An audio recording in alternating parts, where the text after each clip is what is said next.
భారతదేశానికి స్వాతంత్రం తెచ్చిన వీరుల్లో క్రైస్తవులు కూడా ఉన్నారనే నిజం మీకు తెలుసా?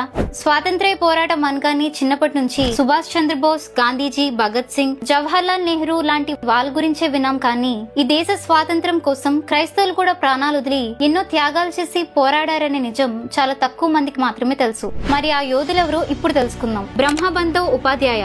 ఈయనే భారతదేశానికి సంపూర్ణ స్వాతంత్రం కావాలని మొట్టమొదటిసారిగా గలం ఎత్తిన వ్యక్తి.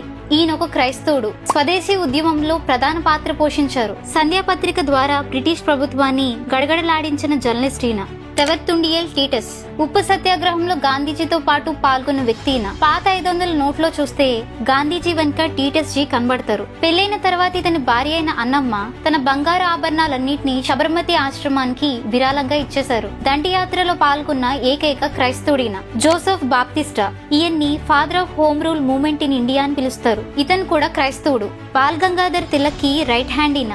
స్వరాజ్యం నా జన్మ హక్కు అనే పవర్ఫుల్ నినాదాన్ని మొట్టమొదటిసారిగా రూపకల్పన చేసింది ఈయనే. అక్కమ్మ చెరియన్. కేరళలోని ట్రవంకూర్ ప్రాంతానికి చెందిన ఈమె స్వాతంత్ర్య పోరాటంలో అద్భుతమైన పాత్ర పోషించిన మహిళా నాయకురాలు మరియు క్రైస్తవురాలు కూడా. గాంధీజీ ఈమె దేశభక్తిని మెచ్చి ఝాన్సీ రాణి ఆఫ్ ట్రవన్కోర్ అని పిలిచేవారు. జోవాకిమ్ అండ్ వైలెట్ అల్వా. జోయాకిమ్ ఒక లాయర్ మరియు జర్నలిస్ట్. వైలెట్ అల్వా కూడా ఫస్ట్ హైకోర్టు లాయర్ గా పనిచేసింది. వీళ్ళిద్దరు కూడా వాళ్ళ ఉన్నతమైన ఉద్యోగాలను వదిలేసుకుని స్వతంత్ర పోరాటానికి వాళ్ళ జీవితాన్ని అంకితం చేసుకున్నారు. వీళ్ళు కూడా క్రైస్తవులే. Charles Freer Andrews. ఈయన ఇంగ్లాండ్ లో ఒక చర్చ్ పాస్టర్. గాంధీజీ మరియు రవీంద్రనాథ్ ఠాగూర్ కి ఆప్త మిత్రుడీన. భారతీయులపై జరుగుతున్న అణచివేతను వ్యతిరేకిస్తూ దేశ స్వాతంత్రం కోసం తన జీవితాన్ని పూర్తిగా అంకితం చేసుకున్నారు. రాజ్ కుమారి అమృత్ కౌర్. పంజాబ్ లోని కపూర్తల రాజు కుటుంబంలో జన్మించిన క్రైస్తవురాలీమే. లగ్జరీ జీవితాన్ని వదిలేసి దేశం కోసం గాంధీజీ అడుగుల్లో నడిచింది. ఉప్పు సత్యాగ్రహంలో, క్విట్ ఇండియా ఉద్యమంలో ముందుండి పోరాడింది. బ్రిటిషర్స్ ఈమెను ఎన్నిసార్లు జైల్లో పెట్టినా దేశం కోసం చివరి వరకు పోరాడింది.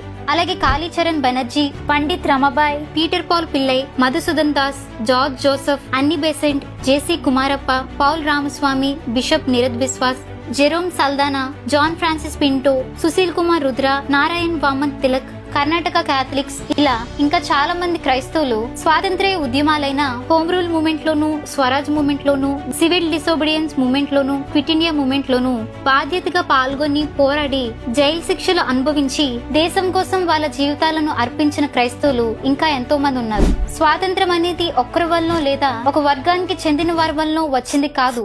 అందరూ కలిసి చేసిన సమిష్టి కృషి ఇది. మరి ముఖ్యంగా భారతదేశ స్వతంత్ర పోరాటంలో క్రైస్తవ వీరులు కూడా తమ వంతు పాత్రను పోషించి చరిత్రలో నిలిచిపోయారు.